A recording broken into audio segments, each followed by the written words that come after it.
इस वीडियो में जानकारी लेने वाली मशीन बिजली पर चलती है और इसका वजन 15 किलो है। सबसे पहले हम ह्यूमिडिफायर बोतल को देखेंगे। ऑक्सीजन कॉन्सेंट्रेटर के फिल्टर से निकली शुद्ध ऑक्सीजन इस बोतल में आती है। ऑक्सीजन में मॉइस्चर यानी नमी घुलकर दूसरे पाइप से आगे निकलती है। इस ह्यूमिडिफायर बोतल में मिनरल वाटर या डिस्टिल्ड वाटर ही भरना है। सीधे नल का या दूसरा कोई पानी नहीं भरना है, क्योंकि इससे मरीज को तकलीफ हो सकती है। यहाँ मिनिमम और मैक्सिमम लेवल दिखाया गया है।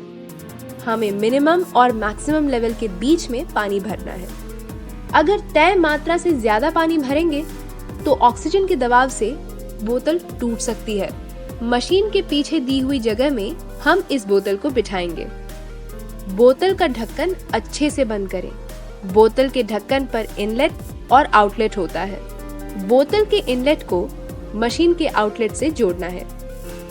इनलेट से बोतल में ऑक्सीजन आकर उसमें नमी घुलकर आउटलेट से ऑक्सीजन बाहर निकलेगी। आउटलेट को हम ऑक्सीजन पाइप या नेजल कैन्यूला पाइप से जोड़ देंगे।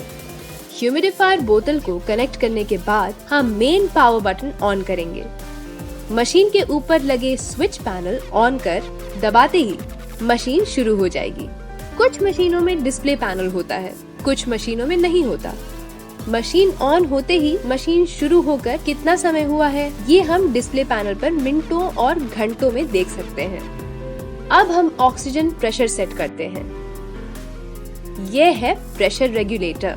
मशीन के अगले हिस्से में ऊपर प्रेशर रेगुलेटर होता है। मरीज को प्रति मिनट कितने लीटर ऑक्सीजन की जरूरत है उस हिसाब से हम प्रेशर रेगुलेटर को सेट करेंगे। इस नॉब को घड़ी के कांटे की उल्टी दिशा में घुमाकर प्रेशर सेट किया जाता है।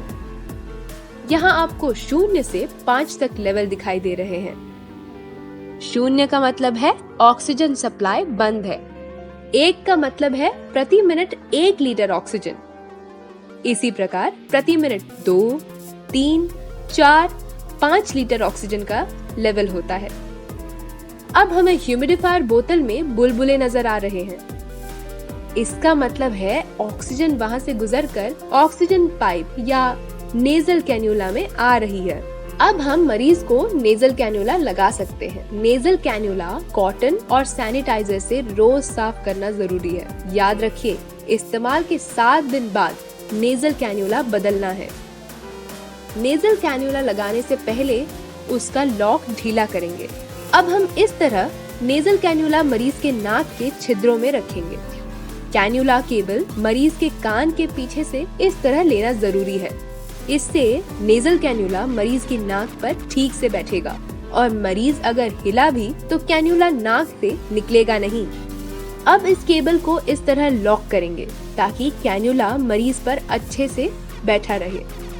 मरीज को अब ऑक्सीजन कॉन्सेंट्रेटर से ऑक्सीजन सप्लाई ठीक से होगा। बीच बीच में मरीज का ऑक्सीजन सैचुरेशन लेवल चेक करते रहना जरूरी है। अंत में कुछ जरूरी बातें। मशीन हमेशा जमीन पर रखें। इस्तेमाल करते समय उसे दीवार से 1.5 से 2 फुट दूरी पर रखें। इससे मशीन को ताजी हवा मिलने में आसानी होगी। ह्यूमिडिफायर बोतल का पानी चेक करते रहें। इसमें मिनरल वाटर या डिस्टिल्ड वाटर ही भरें। मशीन को कितने समय चला सकते हैं और कितनी देर आराम देना है ये बात आपको मशीन यूजर गाइड से पता चलेगी। मशीन को हमेशा साफ रखें।